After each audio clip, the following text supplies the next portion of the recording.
Right, the great thing about these interviews is I love the spontaneity of location. So we're outside a pub here in Brixton, and and I've got my little. It's very unprofessional, but like I've got my little Kronenberg with a top, I must say, and you've got your G&T. Yeah. So like, okay, Karyn, we met at the London Actors Workshop back in July.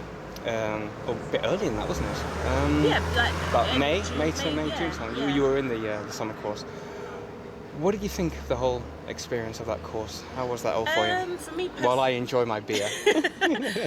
For me personally, it was a great, I wouldn't say pick me up, but because I've graduated university since 2005 and I've done a lot of performances that were very sporadic, it was nice for something to help me get back into the flow of acting again. And besides, this was for TV, so I've done a lot more theatre work, so it was nice to also ease into the TV side of things and how to do your auditions and how to read the script and get your character formed before you get into the room for your audition. So yeah, it was really helpful and really informative.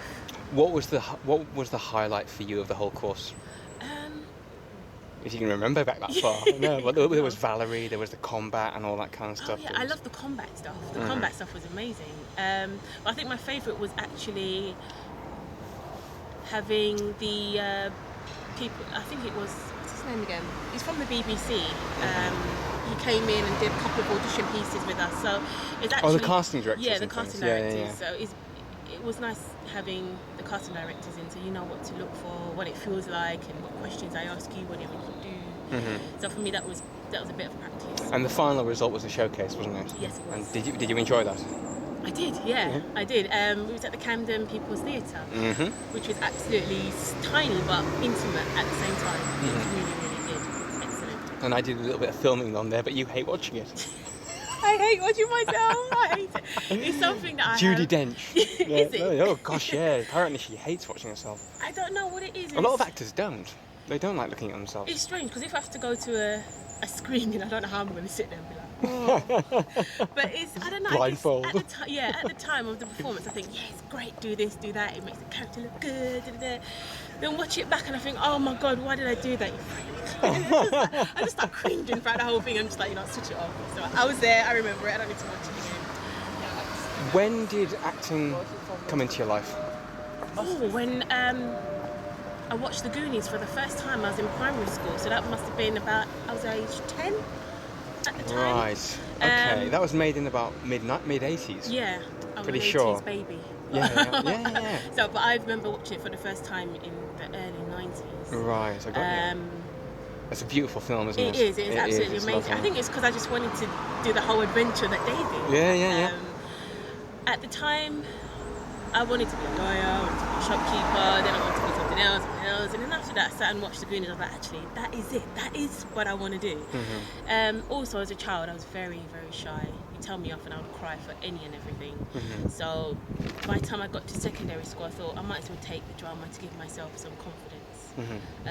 I never looked back. It was like opening Pandora's box. I just never looked back after that, and here I am. Do you remember the first piece you ever did? Yes. Like main role sort of thing? Well, not main role, but kind of like a bit of a confidence booster. The first piece I did was secondary school. I did Little Shop of Horrors. Okay. And I played Mr. Bernstein. It was only like 3 lines, but that was my 5 minutes of fame. Actually, I've got that on video at home. But you don't like watching it? Actually, another performance piece I would say would be my GCSE drama, and we did a piece on racism. Right. And tell us about that now. At the time, it was when Stephen Lawrence died. 1993. Yeah. So it was around that time I did the piece, and it was on that. Was that self-written? Did you write that yourself? Yeah, we devised it ourselves. The only thing I didn't write was my monologue, and that was it was a poem by Benjamin Zephaniah. Right. Amazing poet. And it was called We Know Who the Killers Are. And I actually recited that whole poem. And that got me an A. You had to look at the lens then, didn't you? I said an A. Why not raise your glass to it? Your G&T. Have a little sip. Right. So yeah. But yeah. No, something to be proud of, though. I'm sure you were very proud of that. That was my proudest moment. Right. Who has been your biggest influence in the performing arts? Be it an actor, actress, stage, film. Oh my God, there's too many. I don't have one specific person. It depends on what film they did at the time that made me go, oh, that's amazing. Do you have like a favourite performer? I've got more than one. I don't have a favourite as of yet. I think I don't know, because there's so many. Who's one that's up there? Who's one that you do like to watch? I'm asserting myself here. It's the booze, look, half a pint and I'm gone. No, you're a fast drinker. Oh my gosh. At the end of this glass, I'll be on my back, so hurry up. For male, I would say. Oh, I don't know, because I haven't really sat and thought about that in depth. Yeah. But there's people like Denzel, or I would definitely say Justin Timberlake. It sounds crazy, but no. he's made a great isn't he? progression from singer to actor. Yeah. And he did a film where he had to play this nervous guy who has anxiousness when he goes outside, and that is the best acting I've ever seen someone who's been a singer to an actor. He was quite good in transition. Social. Have you seen Social Network? Yeah, I thought that was just Wooden. being him when he was younger and more cocky. Gotcha. But this one was, he had to. Well, that was a bit typecasting, wasn't Yeah. he? He was meant to be the kind of Yeah, like yeah. So this film that he was in, and I saw him in, he had to dig a lot deeper and forget being Justin Timberlake, but to be this hillbilly guy and his girlfriend was an nymphomaniac. It was just it was really good. Absolutely, it was brilliant. He was so good in it. I was just like, oh my God, that's amazing. What would be your dream role? My dream role would be on stage. One that would challenge you. On stage doing The Colour Purple, but Wow. Okay. not the main role. It's the woman that sang the song who had the abusive husband. In the film? Yeah, in the film. I can't remember her name, character's name. But she sang Sister. I'll tell you who blew me away in that. Oprah Winfrey. Yeah, she was amazing in that. She really was. I don't know why she didn't kind of pursue acting more, to be honest. Yeah. You know. Oh, you know. Has Fair. she done other things? I've only Yeah, I seen think her she's in done a that, few other things, but yeah. but fair play to her. But she's obviously got her own Yeah. dominating talk show that Yeah. she's done, you know. Yeah. But like, and I'm sort of slowly challenging, but you know, we've got a long way to go. No, but doing roles basically back in the day when black people were not allowed to mix with the white folk, I think that would be a most challenging role for me. I got you. Because it'd be nice to actually.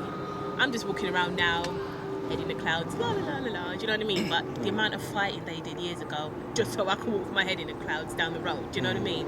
I'd like to go back into that. That's something I would dig deep in. What appeals to you more, TV or stage? TV and film or stage? Stage. I love the Why is that? liveliness. It's live. You only get that one.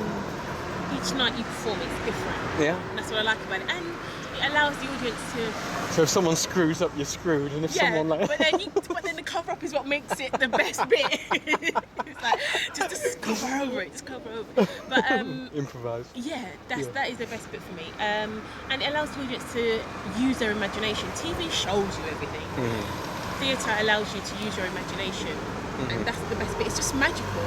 Like when it goes dark and then it comes back up and the set's completely changed. You know there's people that change it, but to the audience watching, it's like, oh, it's changed. How did that happen? It's so magical. But that's what I love about it. Hobbies and interests outside acting? My do you like hobbies doing are outside? definitely shopping, fashion, all the usual stuff. Shopping? But yeah. Okay. What was the last thing you bought? This coat from Zara. I love Zara. If I won the lottery, I'm having shares in Zara. I don't want to do the designing. Just call me when the new stock is out. That's my kind of shares. Yeah. I love Zara. It's crazy. It's a bit weird, actually. And what was it? Another interest, another hobby? Another hobby that I actually do is photography. I am a photographer. Okay. I've got What kind of bits and bobs do you do? I do fashion photography. Right. The last shoot I had was a shoot called Candy and Sweets. So we used the like hundreds and thousands on the lipstick and so forth. Yeah. And I had her lying down on a bed of sweeties and so I was going to say roses then. American Beauty all over again, isn't it? No. We used just sweets, lots lots of sweets everywhere. And that went quite well. I actually got to use my first model from an agency. Okay. Even though I know what I'm doing, because it's someone, you're using someone from a professional agency. I gotta be professional. But it went well. It was absolutely amazing. I really loved it. What does acting do for you, Karyn? I don't know. I just I enjoy being a different character. For me, it's being allowed to be a bit schizophrenic and being. Not in this interview, please. Okay, allowed to have multiple. I told characters. you to be gentle with me in the text. It's being allowed to have multiple characteristics running through you, and no one not want to cut you off to a mental hospital. I just like dressing up. Character. You've got cross eyes. I like dressing up as well. Yeah. I know you do. Listen, we go back a long way. Okay, right. What would be the pinnacle for you? The height, the ultimate, the highest stars as a performing artist? Winning an award? Yeah. Really? Actually being recognised for it. I don't know in what. Being known for doing that thing that I do. Whether even if it's in my photography or for my acting, either one of those. I want to be known for something. Feel a bit bored just walking around. Nobody knows my name. No, but I mean, I definitely. I don't know. But do you not think that in this day and age, with the internet, with YouTube and things, where people can actually have their voice? Yeah, but YouTube is a human voice now, isn't it? It is. And wouldn't you say that, the cliche, the cream rises to the top? Yeah. Do you not think that if something was that good, but it I would want to be known for inevitably... something that's substantial, though. Something that, I don't want to sound cliche, not say change people's lives, but made some form of a change, intelligent change, not something stupid like that side guy that does that Gangnam style. I think that's a load of rubbish for that to reach to number one. I want something I want to be known for something structured and intelligent, if you like, rather than just go, she was the girl Something that can have an effect on people. Yeah, I don't want to be a one night. Steady now. A hit wonder. That's the word I was looking for. Steady now, girl. Yeah, I don't want to be a one hit wonder. I want to be remembered for something. Like the Apple people, they'll be always known for the amazing pieces of technology that they've created. Do you know what I mean? Do you know what I saw yesterday, actually, and I was quite surprised? Watch that corner. I saw a documentary about Girls Aloud, the band, and they've been around for 10 years. 10 years, I know. There was a documentary yesterday about it, and it was really? isn't it fascinating? I watched them on Graham Norton. Yeah, they were all like, it was really interesting. I'm thinking, goodness me. Well, not only does 10 years feel like 10 minutes, but they've obviously made it. They've obviously done something. They've obviously kept it up there. So if you I'm not going to say if, I'm saying when you reach the public eye, you get your photos taken in every sort of shape or form. I'm a photographer. I'll set it up. I would hire interns to just follow me along the way. Okay, this is the fun part. FTQ, 5 topical questions. Okay. Oh, a song that irritates you. A song that really, really winds you up. That's in the charts or anything. Anything. Well, not necessarily at the moment, but any time. You can talk about. Well, I don't want to sort of. Which one? Like Barbie Girl or that kind of thing. Oh, actually, I kind of dance to that. No, but do you know what? Do you know what? I actually think that is one of the cleverest songs ever written. Do you know why? It's because everyone knows it. Yeah. There's genius behind Barbie Girl. Yeah. Because everyone knows it. It's probably it's probably the 15th biggest selling single in Britain of all time. But then they disappeared after that. That's what would annoy me, to create such a great, it's a piece of genius. Song, it was, Then you can't have a follow-up after that. Because generation after generation know Barbie Girl. And you know that people who aren't yet born yet will know it within 5 years. Yeah. So, but go on anyway, sidetracking. Any one of the songs that those bloody X Factor people do that's just absolutely crap when you're thinking you won. You won. You won and you sang that song. Come on. It is absolute. I don't pay TV license for that crap. Come on. I love this feistiness. It's ridiculous. The people that, because there's so much talent out there, and the thing of it is, it's the people that come second are always the ones in my eyes that are the winners because they end up doing better. For instance, Lamar. Do you remember that BBC One Fame program? Academy. Lamar came second. Mm-hmm. Lamar now has his own label. 2 Brits. Where the hell is David Schnedden? Nowhere to be found. And he won, and he sounded like someone was strangling him. Do you know what I mean? Look, come on, let's move on. Rather than slagging people off, let's move on. Okay, right. Well, you should know this because remember in the old days when I used to like bring my tacky tabloids along and you used to nick the magazine? Yeah. Favourite glossy mag? Yours? Would have to be probably Vogue because I like it for the being a photographer. I like it for the photographs, the way they do their fashion. A country you must visit before you die? Japan. Why? Out of interest. No, actually, yeah, Japan. I don't know.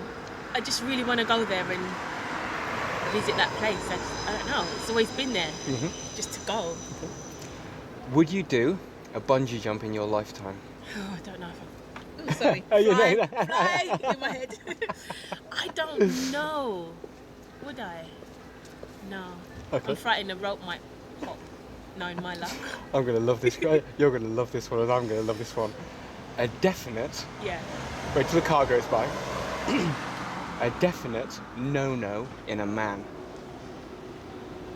The way he talks. None of this street talk business. Full English, proper, complete Interviewer? sentences.